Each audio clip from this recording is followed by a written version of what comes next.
Good morning વિદ્યાર્થી મિત્રો. આગળના લેક્ચરમાં આપણે અલિંગી પ્રજનન એટલે શું એની ચર્ચા કરી. ઉપરાંત અલિંગી પ્રજનન જે છે એના પ્રકારોની ડિટેલમાં ચર્ચા કરી. હવે આગળ આપણે એક નવા ટોપિક જે છે લિંગી પ્રજનન મતલબ સેક્સ્યુઅલ રિપ્રોડક્શન વિશે સમજવાનું છે. લિંગી પ્રજનન, સેક્સ્યુઅલ રિપ્રોડક્શન.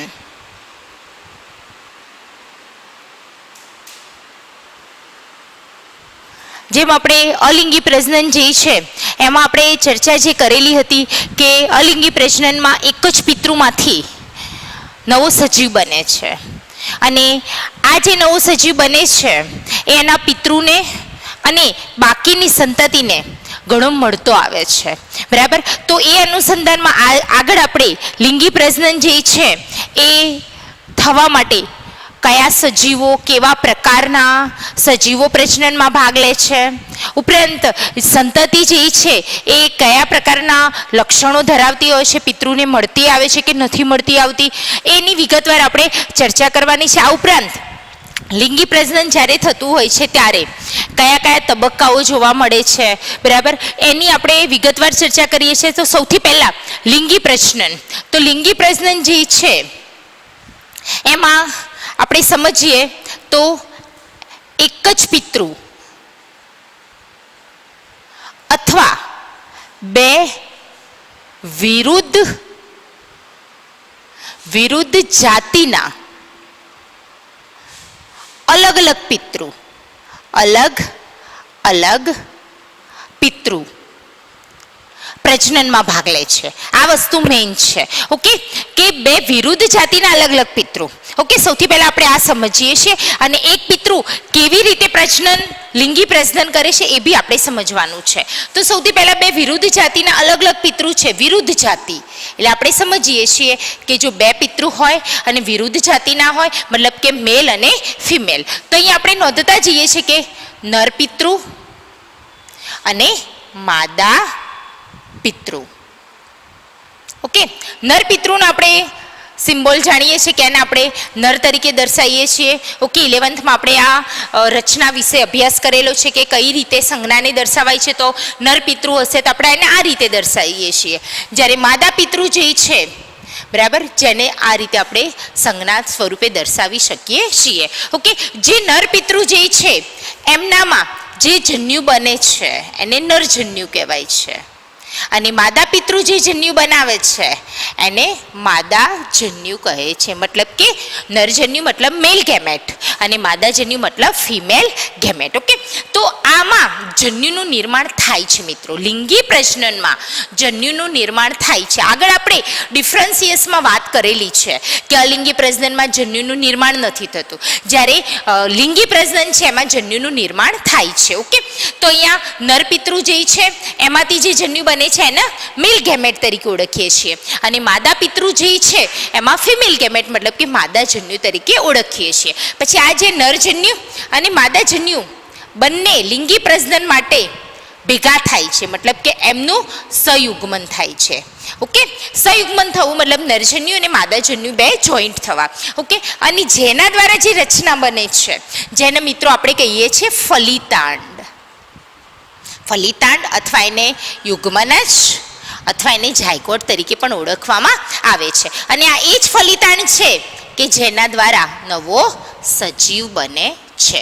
ઓકે, તો આ રીતે લિંગી પ્રજનન થાય છે, એની અંદર જન્યુનું નિર્માણ થાય છે મિત્રો. આ યાદ રાખવાનું છે. ઓકે, અને આ બી આપણે જાણીએ છીએ કે જો બહુકોષી સજીવ હશે, બરાબર, અને જો લિંગી પ્રજનન કરતો હશે તો આવા બહુકોષી સજીવો પછી કોઈ પણ હોય, પ્લાન્ટ હશે કે એનિમલ હશે, તો પણ એમના જીવનની શરૂઆત એક કોષથી થાય છે અને એ કોષ છે ફલિતાંડ. ઓકે, હવે આગળ આપણે વાત કરીએ છીએ તો આ બધી પ્રક્રિયા થાય છે જે સજીવ લિંગી પ્રજનન કરે છે અને એનામાં આ પ્રક્રિયા કરવા માટે ઘણા એવા ફેરફારો થતા હોય છે અને આ પ્રક્રિયા અલિંગી પ્રજનનની જેમ સ્પીડમાં નથી થતી, મતલબ આ પ્રક્રિયા ધીમે ધીમે થાય છે. કેમ? કારણ કે સૌથી પહેલાં તો નર પિતૃ કે માદા પિતૃ હશે એ પરિપક્વ બનવો પડે, પછી એની અંદર નરજન્યુ માદાજન્યુ બનવા પડે, બરાબર. પછી નરજન્યુ માદાજન્યુ બે ભેગા થાય છે, મતલબ આ પ્રોસેસ થતાં સમય લાગે છે. તો આપણે નોંધી શકીએ છીએ કે આ પ્રક્રિયા મતલબ આ પ્રજનન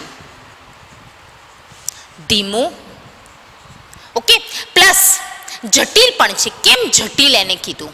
ઓકે, પેલામાં સરળ છે અલિંગી પ્રજનન, આપણે અસેક્સ્યુઅલ રિપ્રોડક્શન આપણે એને સરળ કીધું છે. ઓકે, કારણ કે એમાં જે સજીવ છે એના દેહમાંથી બે ટુકડા થઈ જશે, કાં તો કલિકા બનશે, બહુ સ્પીડમાં થતું હોય છે. જ્યારે અહીંયા આટલી બધી પ્રોસેસ કરવાની હોય છે ત્યારે નવો સજીવ બને છે. મતલબ જટિલ છે, ધીમું છે ને 1 by 1 થતું હોય છે, અને મતલબ કે ઘણી વાર બી લાગે છે, વિસ્તૃત પ્રક્રિયા છે. ઓકે, નેક્સ્ટ આપણે વાત કરીએ છીએ કે જ્યારે અલિંગી પ્રજનન થાય છે મિત્રો, ત્યારે આ અલિંગી પ્રજનન દરમિયાન જે સંતતિ બનતી હતી એ પિતૃની બાહ્યકાર રીતે અને જનીનિક રીતે સેમ જ હોય છે, જેને આપણે જનીનિક પ્રતિકૃતિ મતલબ કે ક્લોન કીધું હતો. જ્યારે લિંગી પ્રજનન થાય છે ત્યારે નરજન્યુ બને અને માદાજન્યુ બને. ઓકે, હવે નરજન્યુ બનવાની પ્રક્રિયા થાય, માદાજન્યુ બનવાની પ્રક્રિયા થાય, અને એ સમય દરમિયાન તો મિત્રો તમે જાણો છો કે સમય દરમિયાન તો અર્ધીકરણ થાય છે. ઓકે, સમજીએ છીએ કે નરજન્યુ 2n છે, નરજન્યુ જે છે એ નર પિતૃ 2n છે અને માદા પિતૃ 2n છે. ઓકે, જ્યારે નરજન્યુ n બને છે અને માદાજન્યુ પણ n છે. એનો મતલબ કે પિતૃમાં 2n માંથી n થવા માટે કયું વિભાજન થાય છે મિત્રો? તો અર્ધીકરણ. ઓકે, અને અહીંયા પણ માદા પિતૃમાં બી જ્યારે માદાજન્યુ બને છે ત્યારે અર્ધીકરણની પ્રક્રિયા થાય છે, મતલબ મિયોસિસ થાય છે. અને મિયોસિસ થાય છે એ સમય દરમિયાન, બરાબર, પૂર્વાવસ્થા 1 માં પેકેટિન તબક્કા દરમિયાન રંગસૂત્રોની અદલા બદલી થતી હોય છે. અને આને કારણે જે સંતતિ બને છે, આ જે નવો સજીવ બને છે એ 100% એના નર પિતૃને કે માદા પિતૃને મળતો નથી આવતો. ઘણા લક્ષણોની બાબતમાં સમાન છે પણ જીનેટિકલી 100% સરખો હોતો નથી. તો એ આપણે નોંધતા જઈએ છીએ મિત્રો કે સંતતિ સંપૂર્ણ રીતે પિતૃને મળતી આવતી નથી. ઓકે, તો હવે આપણને એવો પ્રશ્ન થાય કે પિતૃને નથી મળતી આવતી તો શું બીજી સંતતિને મળતી આવે છે? તો પણ એ પણ 100% મળતી નથી આવતી. જેમ આપણે સમજીએ કે એક જ માતા પિતાના સંતાનો છે, બરાબર, તો એ સંતાનો 2 કે 3 સંતાનો છે, તો એ સંતાનોમાં ઘણા બધા જીનેટિકલી સમાનતા બી છે, બરાબર, સિમિલારિટી બી છે અને વેરિએશન બી હોય છે. મતલબ આપણે એવું કહી શકીએ છીએ કે અહીંયા સંતતિ જે છે સંપૂર્ણપણે પિતૃને બી મળતી આવતી નથી, ઉપરાંત અન્ય સંતતિને પણ મળતી નથી આવતી. અન્ય સંતતિને પણ સંપૂર્ણ રીતે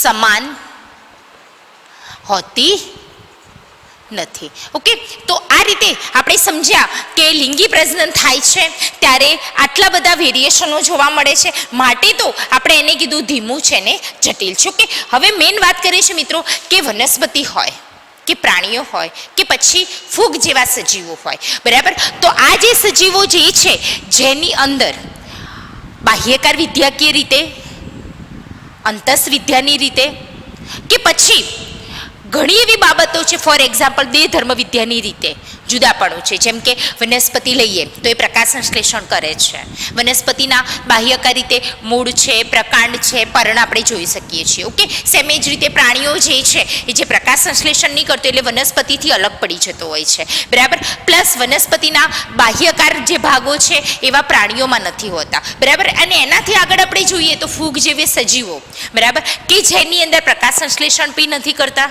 પ્લસ પ્રાણીઓ જેવી બી એનામાં રચના નથી હોતી. મતલબ કે વનસ્પતિ, પ્રાણીઓ અને ફૂગ જેવા સજીવોમાં બાહ્યકાર રીતે ભિન્નતા છે, અંતસ રચનાની રીતે ભિન્નતા છે, બરાબર. એ જ રીતે દેહ ધર્મ વિદ્યા મતલબ એના દ્વારા જે પ્રક્રિયાઓ થતી હોય, પ્રકાશ સંશ્લેષણ, શ્વસન, એવી પ્રક્રિયાઓમાં પણ ભિન્નતા હોય છે. પરંતુ લિંગી પ્રજનનની બાબતમાં મતલબ લિંગી પ્રજનનની પદ્ધતિમાં સમાનતા હોય છે. ઓકે, તો એ જ આપણે જોઈએ છીએ મિત્રો કે વનસ્પતિ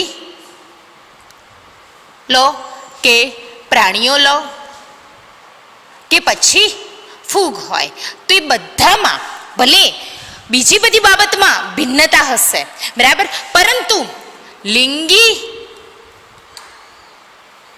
પ્રજનન ની પદ્ધતિમાં સમાનતા છે. ઓકે, હવે આપણને એવો પ્રશ્ન થાય કે લિંગી પ્રજનનની બધી પદ્ધતિ શું? ઓકે, તો જ્યારે લિંગી પ્રજનન થાય છે ત્યારે જે સજીવ હશે, ઓકે, આપણે અહીંયા સમજીએ છીએ કે એની પદ્ધતિ, બરાબર. તો લિંગી પ્રજનનની પદ્ધતિમાં સૌથી પહેલાં તો જન્યુ બને છે, જન્યુનું નિર્માણ થાય છે.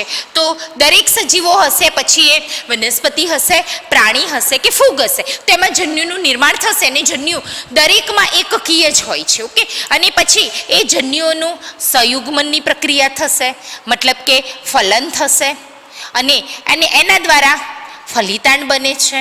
તો આ બધી પ્રક્રિયાઓ જે છે પછી આ વનસ્પતિ, પ્રાણી કે ફૂગ હોય એમાં આ પદ્ધતિ જોવા મળે છે, સમાનતા છે, બરાબર. માટે આપણે કહી શકીએ છીએ કે લિંગી પ્રજનનની પદ્ધતિમાં આવા સજીવોમાં સમાનતાઓ જોવા મળતી હોય છે. ઓકે, હવે નેક્સ્ટ મિત્રો આપણે ચર્ચા કરીએ છીએ કે આ સજીવો જે છે કે જે લિંગી પ્રજનન કરે છે, તો એમના જીવનમાં કયા કયા તબક્કાઓ જોવા મળે છે. ઓકે, તો આપણે 3 તબક્કાઓ જે છે એને સમજવાના છે, જે 1 બાય 1 આપણે ડિટેલમાં ચર્ચા કરવાની છે. એક તબક્કો છે જેને આપણે જુવેનાઇલ ફેઝ કહીએ છીએ. બીજો તબક્કો જોવા મળે છે જે શરૂઆતમાં હોય છે, જુવેનાઇલ ફેઝ. બીજો તબક્કો જોવા મળે છે જેને રિપ્રોડક્ટિવ ફેઝ તરીકે ઓળખવામાં આવે છે, અને ત્રીજો તબક્કો જેને એજિંગ ફેઝ તરીકે ઓળખીએ છીએ. ઓકે, તો લિંગી પ્રજનનના તબક્કા. ઓકે, તો આ રીતે બી ઓબ્જેક્ટિવમાં મુકાતો હોય છે, ક્રમાનુસાર કયા કયા તબક્કા પછી કયો તબક્કો આવે છે એ છે. તો એ તબક્કાઓની વાત કરીએ છીએ તો 3 તબક્કા છે.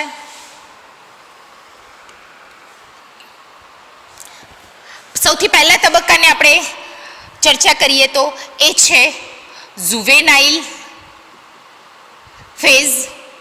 ફેઝ મતલબ કે તબક્કો. બીજો જે તબક્કો છે એ રિપ્રોડક્ટિવ ફેઝ છે. અને એના પછીનો જે તબક્કો લિંગી પ્રજનન કરતા સજીવોમાં જોવા મળે છે અને એ છે મિત્રો એજિંગ ફેઝ તરીકે આપણે ઓળખીએ છીએ. અને આ 3 તબક્કાઓ જે છે એ ક્રમિક છે, યાદ રાખીશું. આ તબક્કાઓ ક્રમિક છે, એવું નથી કે એક તબક્કા કરતાં બીજો તબક્કો વહેલો સ્ટાર્ટ થઈ છે, મતલબ 1 બાય 1 જોવા મળે છે. તો આપણે યાદ રાખીશું જુવેનાઇલ ફેઝ પ્રથમ આવે છે કોઈ પણ સજીવ જે છે એના જીવનની શરૂઆતમાં, એના પછીનો તબક્કો નેક્સ્ટ આવે છે રિપ્રોડક્ટિવ ફેઝ, અને એના પછી એજિંગ ફેઝ આવે છે, જે આપણે 1 બાય 1 ચર્ચા કરવાની છે. ઓકે, જુવેનાઇલ તબક્કો જે છે જેને આપણે ઓળખીએ છીએ બાળ અવસ્થા, અને એ સમય દરમિયાન વનસ્પતિ હશે કે પ્રાણીઓ હશે એમનામાં રિપ્રોડક્શન જેવું, મતલબ નરજન્યુ માદાજન્યુ જેવું બનેલું જોવા મળતું નથી. પુષ્પ દાખલા તરીકે વનસ્પતિ લઈએ તો પુષ્પો હોતા નથી. નેક્સ્ટ રિપ્રોડક્ટિવ ફેઝ જે છે જેને આપણે ઓળખીએ છીએ પ્રાજનનિક તબક્કો, અને આ સમય દરમિયાન સજીવો હશે એમાં વનસ્પતિ લઈએ તો પુષ્પ સર્જન જોવા મળે છે, અને જો પ્રાણીઓ લઈએ તો અંડપિંડનો વિકાસ છે, શુક્રપિંડનો વિકાસ છે. એમાં અંડપિંડ અને શુક્રપિંડમાં નરજન્યુ બને, માદાજન્યુ બને, એ બધી પ્રોસેસ રિપ્રોડક્ટિવ ફેઝમાં આવે છે. અને જ્યારે એજિંગ ફેઝ આવે છે જેને આપણે વૃદ્ધત્વ તરીકે ઓળખીએ છીએ, વૃદ્ધત્વ બોલીએ અથવા મિત્રો એને જીર્ણતા તરીકે ઓળખીએ છીએ. તો આ 3 તબક્કા જે છે એને ડિટેલમાં સમજીએ ત્યારે એમાં શું વેરિએશન છે, ક્યારે કયો તબક્કો કેવી રીતે સ્ટાર્ટ થાય છે, કઈ રચનાઓ બને છે આપણે સમજવાની છે. ઓકે, તો હવે સૌથી પહેલા આપણે ચાલુ કરીએ, મતલબ સમજીએ છીએ જુવેનાઇલ તબક્કો.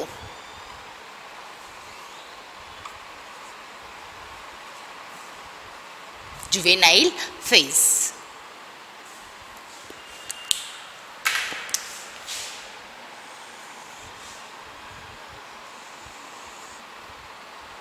જુવેનાઇલ ફેઝની આપણે વાત કરીએ છીએ કે જેને આપણે વાત કરી કે બાળ અવસ્થા. લિંગી પ્રજનન કરે એ પહેલા યાદ રાખો છો મિત્રો, લિંગી પ્રજનન કરતા જે સજીવો છે એમનામાં લિંગી પ્રજનન કર્યા પહેલા વૃદ્ધિ થશે, બરાબર, અને વૃદ્ધિ થઈ અને એ સજીવ પુખ્ત બને છે. ફોર એક્ઝામ્પલ આપણે કોઈ પણ એક પ્લાન્ટને વિચારી લઈએ. ઓકે, ચલો આપણે ડાંગરને વિચારીએ છીએ. ઓકે, તો ડાંગર જે છે એના બીજને જ્યારે રોપીએ છીએ ત્યારે એમાં મૂળ બને છે, પ્રકાંડ બને છે, પર્ણ બને છે અને એની શરૂઆતમાં વૃદ્ધિ થાય છે, બરાબર. અને વૃદ્ધિ થઈ અને એ પ્લાન્ટ પુખ્ત બને છે અને પછીથી એનામાં રિપ્રોડક્ટિવ ફેઝ શરૂ થાય છે. ઓકે, તો એક આપણે એની ડેફિનેશન યાદ રાખવું છે, જે ઓબ્જેક્ટિવમાં ઘણીવાર આ રીતે મૂકતા હોય છે કે લિંગી પ્રજનન કરે તે પહેલા, આ વસ્તુ ખાસ યાદ રાખીશું મિત્રો, બરાબર. ઓબ્જેક્ટિવમાં લિંગી પ્રજનન કરે ત્યારે, લિંગી પ્રજનન કર્યા પછીથી, એવા શબ્દો બદલતા હોય છે. આ એક જ શબ્દને કારણે આપણો ઓબ્જેક્ટિવ ખોટો પડતો હોય છે કે લિંગી પ્રજનન કરે તે પહેલા સજીવોમાં, બરાબર. એ સજીવો પછી વનસ્પતિ છે કે પ્રાણીઓ છે કે પછી ફૂગ કેમ ના હોય, પહેલા સજીવો વૃદ્ધિ પામે છે, વૃદ્ધિ પામે અને પુખ્ત બને ત્યાં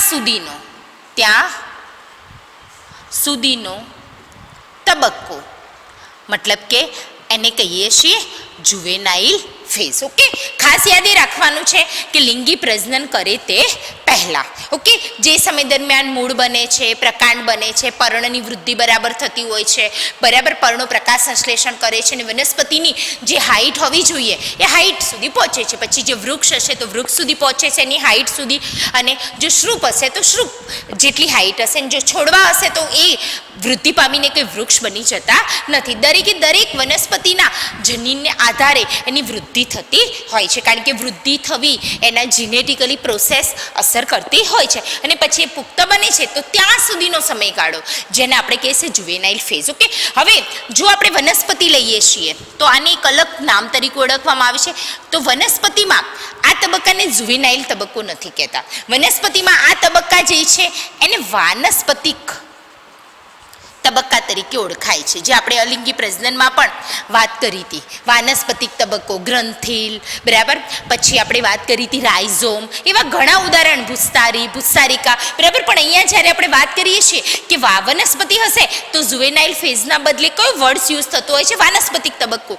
તો પ્રાણીઓની વાત કરીએ તો પ્રાણીઓમાં આ તબક્કા જે છે સેમ એ જ રીતે પ્રાણીઓની અંદર એને જુવેનાઇલ તરીકે ઓળખવામાં આવે છે. ફક્ત શબ્દ બદલેલો છે, બાકી એની ડેફિનેશન મિત્રો એની એ જ છે. ઓકે, હવે વાત કરીએ છીએ કે શું દરેક સજીવમાં જુવેનાઇલ તબક્કાનો સમયગાળો શું સરખો છે?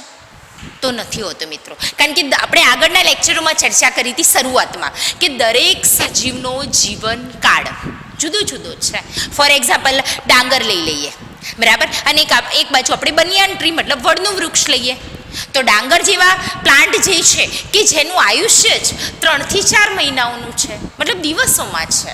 100 થી 120 દિવસો સુધી ડાંગરનો છોડનું આયુષ્ય જ છે, બરાબર. જ્યારે એક બાજુ આપણે બનિયાન ટ્રી લઈએ છીએ, વડનું વૃક્ષ, જે 200 થી 300 વર્ષ સુધી મિત્રો જીવે છે.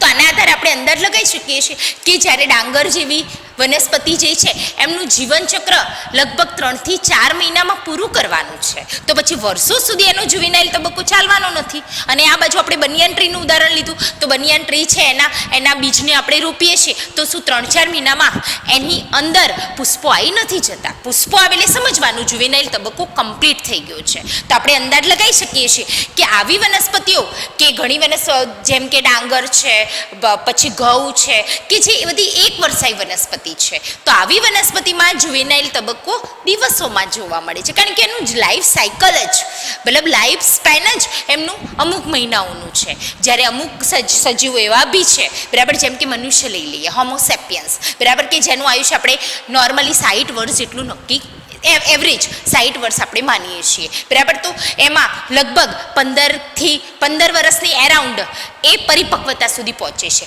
તો એનાથી નીચલા વર્ષો એમાં એમના હાઇટમાં વધારો થાય છે, વૃદ્ધિ થાય છે, એમના શારીરિક ફેરફારો બદલાતા હોય છે. તો એ બધા ફેરફારોને આપણે શેમાં લેવાના છે? જુવેનાઇલ ફેઝની અંદર આપણે સમજવાનું છે. ઓકે, હવે આની જોડે જોડે આપણે એ પણ ચર્ચા કરવાની છે કે રિપ્રોડક્ટિવ ફેઝ કેવી રીતે થાય છે. ઓકે ઓકે, તો મિત્રો આપણે જુવેનાઇલ ફેઝની ચર્ચા કરી. હવે નેક્સ્ટ આપણે બીજો ક્રમાનુસાર તબક્કો, મતલબ જુવેનાઇલ તબક્કા પછીનો તબક્કો જે તમે જોઈ શકો છો બોર્ડની અંદર, પ્રાજનિક તબક્કો મતલબ રિપ્રોડક્ટિવ ફેઝ સમજવાનું છે. અને આ ટોપિક જે છે જેની અંદર ઓબ્જેક્ટિવ ઘણા બનતા હોય છે. રિપ્રોડક્ટિવ ફેઝ ઘણીવાર નીટના એક્ઝામના પેપરની અંદર ઘણા વર્ડ્સ એવા ઇંગ્લિશ બી યુઝ થતા હોય છે, બહુ હાર્ડ નહીં પણ અમુક જે શબ્દો હોય છે કે જે આપણે થોડાક ઇંગ્લિશમાં સમજવા પ્રયત્ન કરીએ છીએ. આપણી બુકની અંદર બી જે ગુજરાતીમાં સેન્ટેન્સ આપેલા હોય તો અમુક વર્ડ્સ ઇંગ્લિશમાં હોય છે, એટલું આપણે જાણવું જરૂરી છે. ઓકે, તો રિપ્રોડક્ટિવ ફેઝ મતલબ કે પ્રાજનિક તબક્કા વિશે ડિટેલમાં ચર્ચા કરવાની છે. ઓકે, હવે આપણને એમ થાય મિત્રો કે રિપ્રોડક્ટિવ ફેઝ જે છે ક્યારે શરૂ થાય. ઓકે, તો સિમ્પલ વસ્તુ છે, જ્યારે સજીવમાં જુવેનાઇલ ફેઝ પૂરો થઈ જશે, મતલબ કે જુવેનાઇલ તબક્કા પછીનો તબક્કો અથવા જુવેનાઇલ તબક્કાનો અંત, જેને આપણે કહીએ છીએ પ્રાજનિક તબક્કો. ઓકે, તો સૌથી પહેલા આપણે એની ડેફિનેશન સમજીએ છીએ કે જુવેનાઇલ અથવા વાનસ્પતિક લખો તો બી ચાલે છે. જુવેનાઇલ તબક્કા બાદ આવતો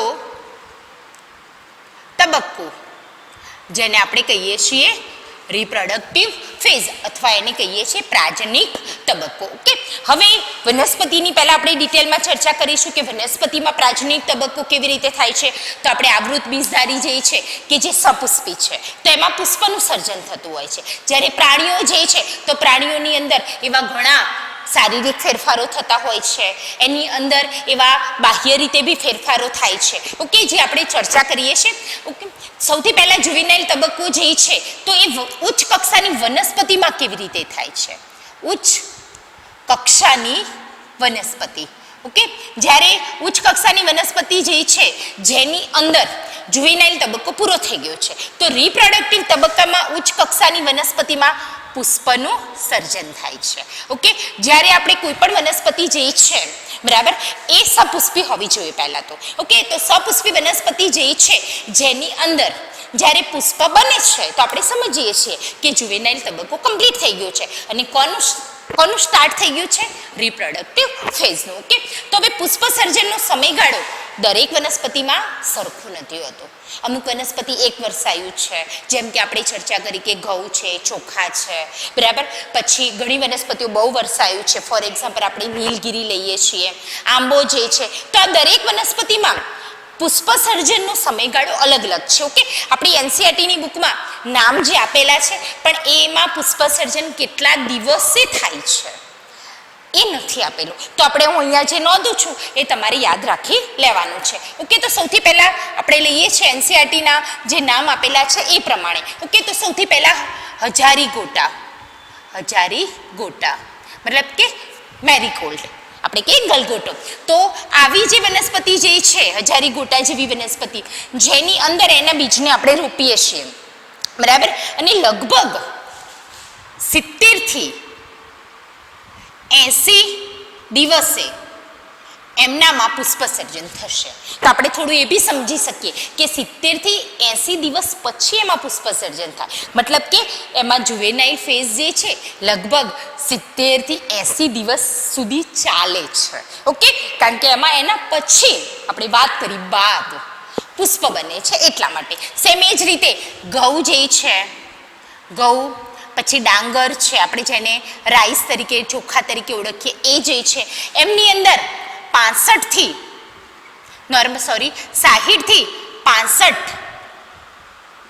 દિવસે પુષ્પ બને છે બરાબર. તો એમનામાં બી કારણ કે આ બધી વનસ્પતિ જે છે ઘઉં ડાંગર જેવી વનસ્પતિ 1 વર્ષાયુ છે, એક જ સિઝનમાં એનો પાક લઈ લેવાનો હોય છે અને એમનું આયુષ્ય બી લગભગ આગળ ચર્ચા કરી હતી 3 થી 4 મહિનાનું હોય છે, મતલબ 60 થી 65 દિવસ આ થઈ જાય, 2-1 મહિના જેવું થઈ જાય પછી એ પ્લાન્ટ ઉપર પુષ્પો જ બનવાની શરૂઆત થાય છે. મતલબ એમનામાં જુવેનાઇલ ફેઝ આટલા 2-1 મહિના સુધી એવરેજ જોવા મળતો હોય છે. સેમ એ જ રીતે નાળિયેરના, તો નાળિયેરના જ્યારે એનું ગ્રો થાય છે બરાબર અને પછી એ પ્લાન્ટ ઉપર અમુક વર્ષો અલગ અલગ વેરાયટીઓ છે કે એક પ્રકારના નાળિયેર નથી હોતા, એની બી ખૂબ બધી વેરાયટીઓ હોય છે. તો કોકનામાં બે વર્ષ બાદથી કેટલાકમાં 7 વર્ષે પુષ્પનું સર્જન થાય છે. વેરાયટી કોઈકનામાં 3 વર્ષે 4 વર્ષે. આપણે એટલું બધું કઈ વેરાયટીમાં કેટલા વર્ષે એટલું ફિક્સ માહિતીની જરૂર નથી. ખાલી આટલું યાદ રાખવાનું છે કે નાળિયેર જેવી વનસ્પતિમાં 2 થી 7 વર્ષ બાદ પુષ્પનું સર્જન જોવા મળે છે. સેમ એ જ રીતે મેગ્નીફેરા ઇન્ડિકા મતલબ કે આંબો જે છે એમાં બી બહુ બધી વેરાયટી હોય છે અને એમાં 5 થી 6 વર્ષે લગભગ એમાં પુષ્પો આવી જતા હોય છે. ઓકે, તો આ એમના પ્રાજનિક તબક્કાની શરૂઆત બતાવે છે. ઓકે, અને આ સમય દરમિયાન આ વનસ્પતિઓ જે છે એના ઉપર આપણે પુષ્પો જોવા મળતા હોય છે. અને આટલી માહિતી આપણી એનસીઈઆરટી બુકમાં ક્વેશ્ચન માર્ક કરીને પૂછેલી છે, જેના આન્સર મેં આ રીતે લખેલા છે. ઓકે, નેક્સ્ટ આપણે જે રિપ્રોડક્ટિવ ફેઝ થાય છે એમાં પુષ્પ સર્જન થાય છે. બરાબર, તો ઘણી એવી વનસ્પતિ બી છે કે જેમાં એક કરતા વધારે વખત પુષ્પો જોવા મળે છે. તો મિત્રો આપણે એને આંતર પુષ્પ સર્જન કહીશું. ઓકે, તો આ એક ડેફિનેશન આપણે નોંધીશું કે આંતર પુષ્પ સર્જન મતલબ શું. ઓકે, તો વનસ્પતિમાં એક કરતા વધુ વખત પુષ્પોનું સર્જન થાય તો આપણે એને કહીએ છીએ આંતર પુષ્પ સર્જન. ઓકે, હવે એક વર્ષાયુ વનસ્પતિ, દ્વિવર્ષાયી વનસ્પતિ અને બહુવર્ષાયુ આવી અલગ અલગ પ્રકારની વનસ્પતિઓ હોય છે. એમાંથી આપણે એક વર્ષાયી વનસ્પતિ અને દ્વિવર્ષાયી વનસ્પતિ જે છે એમનામાં તમને જુવેનાઇલ ફેઝ, રિપ્રોડક્ટિવ ફેઝ અને એજિંગ ફેઝ નો જે ડિફરન્ટ છે જોઈને બી ખબર પડે છે કે હા બરાબર છે કે આ વનસ્પતિ જે છે એમાં હાલ પુષ્પો નથી જોવા મળતા, મતલબ કે જુવેનાઇલ ફેઝમાંથી પસાર થઈ રહી છે એક વર્ષાયુ અને દ્વિવર્ષાયુમાં. બરાબર, પછી એમાં જ્યારે પુષ્પો જોવા મળે છે ત્યારે આપણે એને કહીએ છીએ કે પ્રાજનિક તબક્કો સ્ટાર્ટ થઈ ગયો અને હવે પુષ્પો બનતા નથી, વનસ્પતિ સુકાઈ રહી છે વૃદ્ધત્વ બાજુ. બરાબર, કારણ કે જેનું જીવનચક્ર જ 1 થી 2 વર્ષ સુધીનું છે. તો આવી એક વર્ષાયુ અને દ્વિવર્ષાયી વનસ્પતિમાં જુવેનાઇલ ફેઝ, રિપ્રોડક્ટિવ ફેઝ અને એજિંગ ફેઝને આપણે સારી રીતે સ્પષ્ટ રીતે સમજી શકીએ છીએ મિત્રો.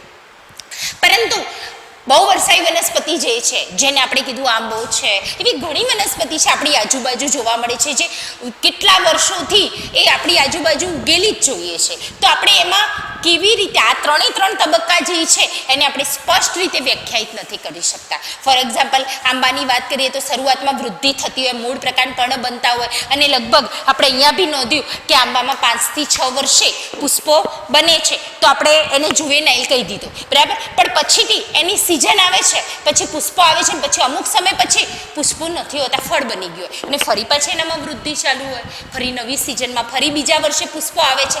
તો આવી બહુવર્ષાયી વનસ્પતિમાં આ 3 તબક્કા જુવેનાઇલ, રિપ્રોડક્ટિવ અને એજિંગ ફેઝને આપણે સારી રીતે વ્યાખ્યાયિત નથી કરી શકતા, પરંતુ એક વર્ષાયુ અને દ્વિવર્ષાયુમાં આપણે સરળતાથી એને વ્યાખ્યાયિત કરી શકીએ છીએ. ઓકે, હવે આની જોડે જ આપણે બીજી અગત્યની ડેફિનેશનની મિત્રો જોડે ચર્ચા કરતા જઈએ છીએ અને એ જે છે અસામાન્ય પુષ્પ સર્જન. હવે આપણને એવો પ્રશ્ન થાય કે ભાઈ અસામાન્ય પુષ્પ સર્જન એટલે શું? અસામાન્ય પુષ્પ સર્જન.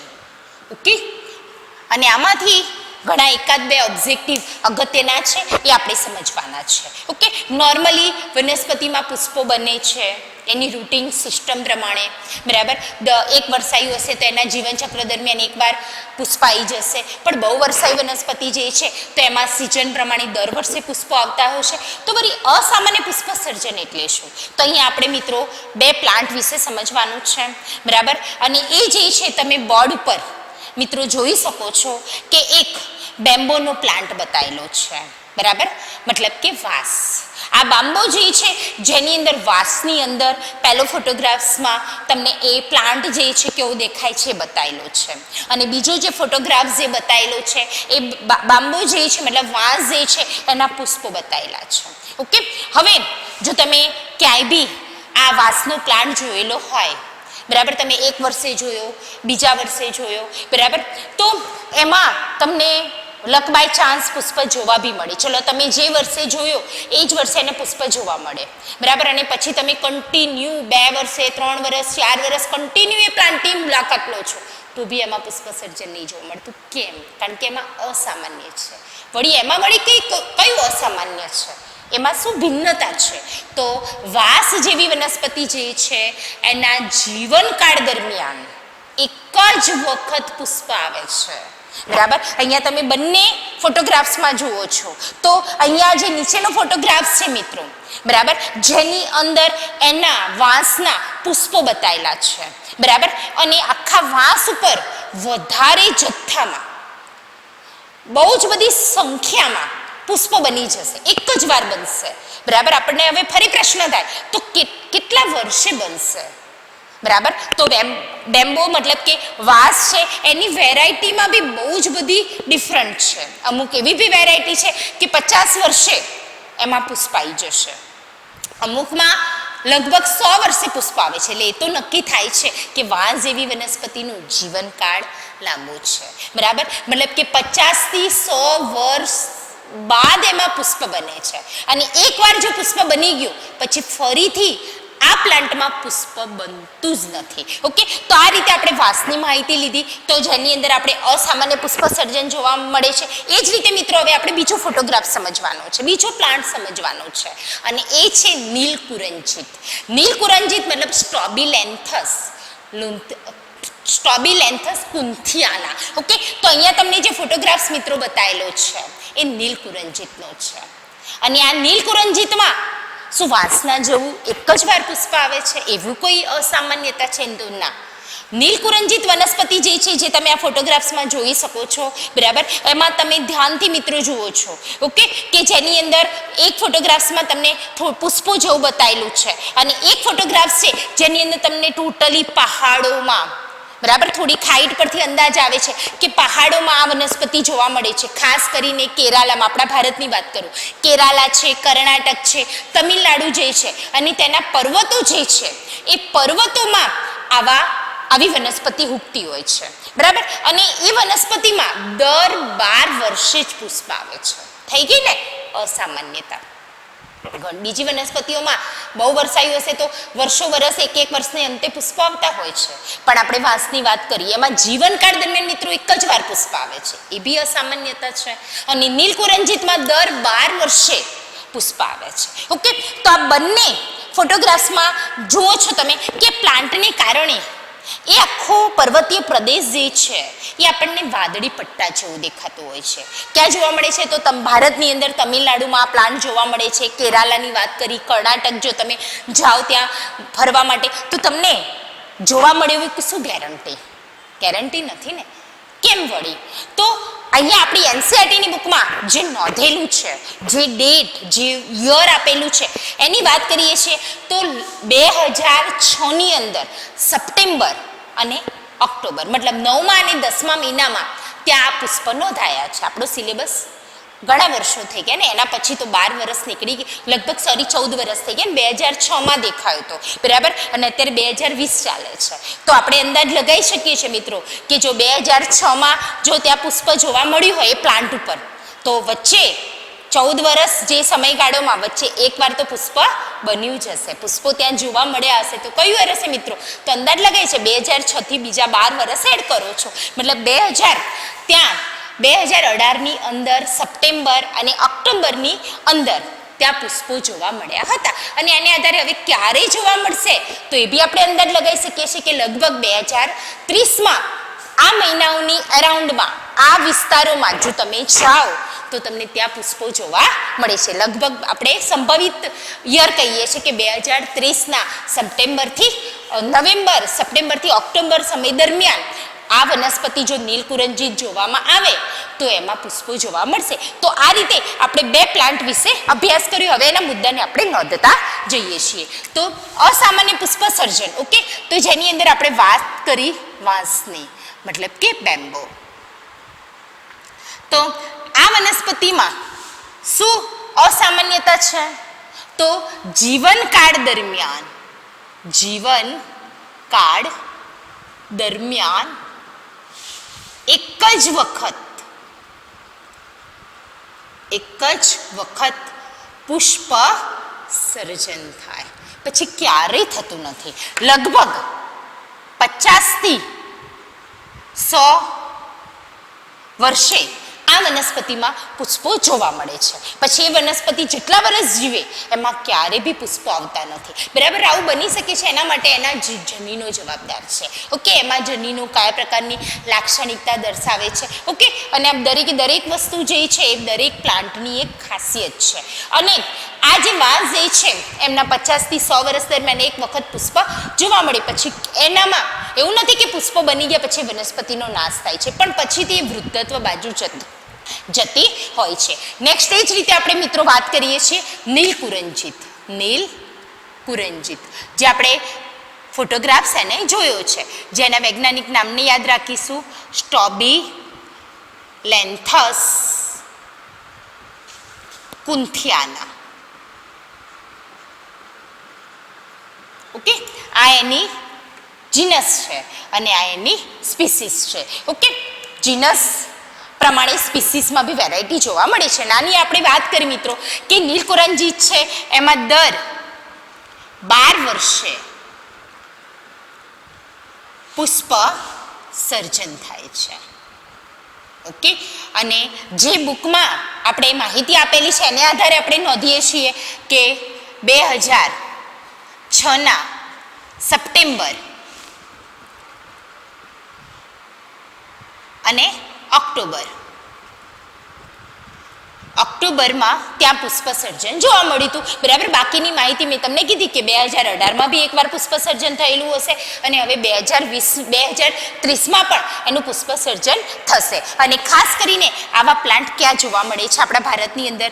તો કેરાલા છે, કર્ણાટક જે છે અને તમિલનાડુ.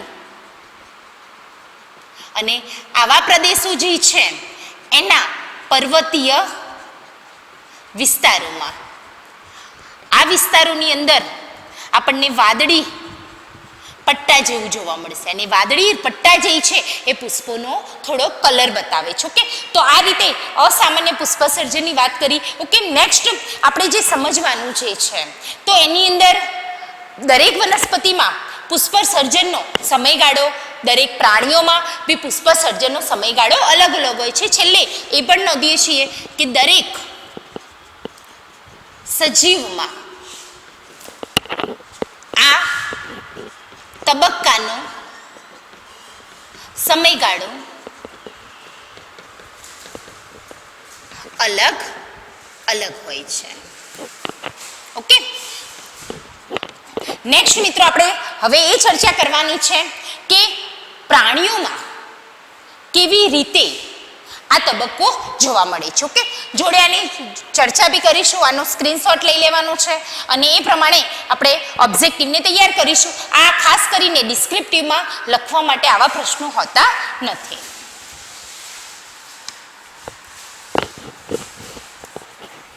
નેક્સ્ટ આપણે ચર્ચા કરીએ છીએ મિત્રો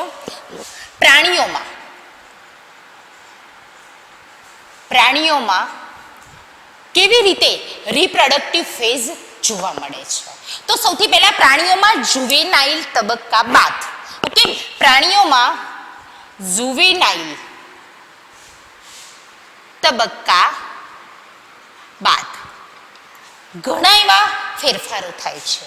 ઓકે, કયા ફેરફારો? તો બાહ્યકાર રીતે ફેરફારો જોવા મળે છે. બીજા ઘણા એના શરીરની અંદર બી દેહધર્મ વિદ્યાની રીતે બી ફેરફારો જોવા મળે છે. અને આને કારણે પ્રાણીઓ જે છે એ રિપ્રોડક્શન માટે તૈયાર થતા હોય છે. ઓકે, તો જુવેનાઇલ તબક્કા બાદ સજીવો બાહ્યકાર રીતે તેમજ ઘણા એવા શારીરિક ફેરફારો બી જોવા મળે છે. શારીરિક રીતે, કારણ કે પ્રાણીની વાત કરીએ છીએ મતલબ એના શરીર વિશે, દેહ વિશે, શારીરિક રીતે ફેરફારો થશે. ઓકે, જેમ આપણે સમજીએ કે માનવ, હોમોસેપિયન્સ. તો હોમોસેપિયન્સની અંદર શારીરિક રીતે આપણે સમજીએ છીએ કે સ્તન ગ્રંથિનો વિકાસ થશે ફિમેલ હશે તો, બરાબર. એ જ રીતે જો મેલ હશે તો એનામાં દાઢી મૂછ જે છે એનો ગ્રો શરૂ થઈ જશે. તો એ બધા એના શારીરિક ફેરફારો છે. ઓકે, અંડપિંડનો વિકાસ થશે, સેમ એ રીતે શુક્રપિંડનો વિકાસ થાય છે. તો આવા શારીરિક ફેરફારો થવાને કારણે જે તે સજીવ પ્રાજનનિક તબક્કા માટે સક્રિય થતો હોય છે મિત્રો. ઓકે, હવે જો પ્રાજનનિક તબક્કા માટે સક્રિય થાય છે તો અલગ અલગ સજીવો જે છે એમનામાં આ તબક્કાનો બી સમયગાળો જુદો હોય છે. જેમ જુવેનાઇલ તબક્કામાં સમયગાળો અલગ અલગ છે, એમ દરેક સજીવમાં પ્રાજનનિક તબક્કો જે છે એમાં પણ વેરિએશન જોવા મળતું હોય છે. સેમ હવે નેક્સ્ટ આપણે જે ટોપિક ચર્ચા કરીએ છીએ જે છે, દાખલા તરીકે આપણે વાત કરી કે વનસ્પતિ જે છે કે પછી પ્રાણી હોય, એ પ્રાણીઓમાં આ ત્રણ તબક્કા પછી એ જુવેનાઇલ હોય કે પછી રિપ્રોડક્ટિવ હોય કે પછી વૃદ્ધત્વ મતલબ એજીસ હોય, તો ત્રણેય તબક્કાની અંદર અંતઃસ્ત્રાવની અસર જોવા મળતી હોય છે. ઓકે, જો આ અંતઃસ્ત્રાવની અસર જોવા મળે છે, મતલબ એ અંતઃસ્ત્રાવો અસર કરે છે કે કયો સજીવ કયા તબક્કામાંથી પસાર થશે. ઓકે, નેક્સ્ટ મિત્રો આપણે ચર્ચા કરવાની છે કે બ્રીડર કેવી રીતે એગ જેવી રચનાઓ બને છે. બરાબર, જે બ્રીડરો હોય છે, દાખલા તરીકે આપણે મેઇન પક્ષીઓની વાત કરીએ છીએ બ્રીડિંગ પ્રોસેસમાં, કે પક્ષીઓ બી વન ટાઈપ ઓફ વિહંગ સમુદાયનું મતલબ એ એનિમલ જ છે. તો પક્ષીઓ જે છે એમનામાં ઋતુ પ્રમાણે ઈંડા મૂકતા હોય છે. જે પ્રમાણે ઋતુ આવે છે એ પ્રમાણે એમનામાં ઈંડા મૂકે, મતલબ કે વર્ષમાં એકાદ વાર ઈંડા મૂકે છે. પરંતુ દાખલા તરીકે કુદરતી વસવાટમાં વર્ષ દરમિયાન, વર્ષના લઈએ તો કુદરતી વસવાટમાં ઋતુ પ્રમાણે ઈંડા મૂકે. પણ આવું મિત્રો ક્યારે પોસિબલ બને છે? કુદરતી વસવાટમાં. પરંતુ જો બંધનાવસ્થા હશે, બરાબર, બંધનાવસ્થાનો મતલબ આપણે એક ઉદાહરણ લઈ લઈએ કે મરઘા ઉછેર કેન્દ્ર, તો એની અંદર જે પક્ષીઓ જે છે એને બંધનાવસ્થામાં રાખવામાં આવે છે અને એ સમય દરમિયાન વર્ષભર ઈંડા મૂકે છે. બરાબર, મતલબ ઘણી વખત ઈંડા મૂકે છે. એનો મતલબ એ ઈંડા જે છે એ પ્રજનન લક્ષી નથી, યાદ રાખીશું. એ ઈંડા બનેલા છે બંધનાવસ્થામાં, વર્ષભર ઘણી વખત આ સજીવો ઈંડા મૂકે છે, તો પ્રજનન લક્ષી નથી. તો શેના માટે છે? તો નોર્મલી એમને બંધનાવસ્થામાં મનુષ્ય જ એને કેદ કરતો હોય છે, મતલબ કે માનવ લક્ષી છે અથવા વ્યાપારિક હેતુ માટે હોય છે, વધારે એની કોઈ વિશેષ હોતી નથી. અને વળી એવું બી કરવામાં આવે છે કે જે બંધનાવસ્થામાં જે સજીવો હોય છે એમને અંતઃસ્રાવની સારવાર આપે પક્ષીઓને. બરાબર, અને અંતઃસ્રાવને કારણે આ સજીવો જે છે એ વધારે સંખ્યામાં ઘણી વખત ઋતુ ક્યારે આવે એ સમયની રાહ બી નથી જોતા અને એમનામાં વર્ષભર ઈંડા મૂકે છે, પણ એ પ્રજનન લક્ષી નથી મિત્રો. આ ખાસ યાદ રાખવાનું છે. ઓકે, અને એનો હેતુ છે માનવલક્ષી કાં તો વ્યાપારિક હેતુ છે. ઓકે, હવે નેક્સ્ટ આપણે મિત્રો આગળના લેક્ચરમાં ચર્ચા કરીશું કે જે સજીવો જે છે એમનામાં કેટલાક ઋતુકીય ફેરફારો જોવા મળે છે, કેટલાક સજીવોમાં માસિક ઋતુચક્ર જોવા મળે છે. નેક્સ્ટ આપણે ટોપિક આગળના લેક્ચરમાં ચર્ચા કરવાની છે જે છે સતત સંવર્ધકોનો મતલબ એવો થાય છે કે કન્ટિન્યુ એ બ્રીડર છે. બરાબર, એ જીવે છે એમનામાં ત્યાં સુધી પ્રાજનિક તબક્કો ચાલે છે. અને લાસ્ટ આપણે એક ટોપિકની ચર્ચા કરવાની રહેશે કે જે ઋતુકીય સંવર્ધકો, જે ઋતુ પ્રમાણે પ્રજનન માટે તૈયાર થતા હોય છે, જે આપણે આગળના લેક્ચરમાં ચર્ચા કરીશું. Thank you.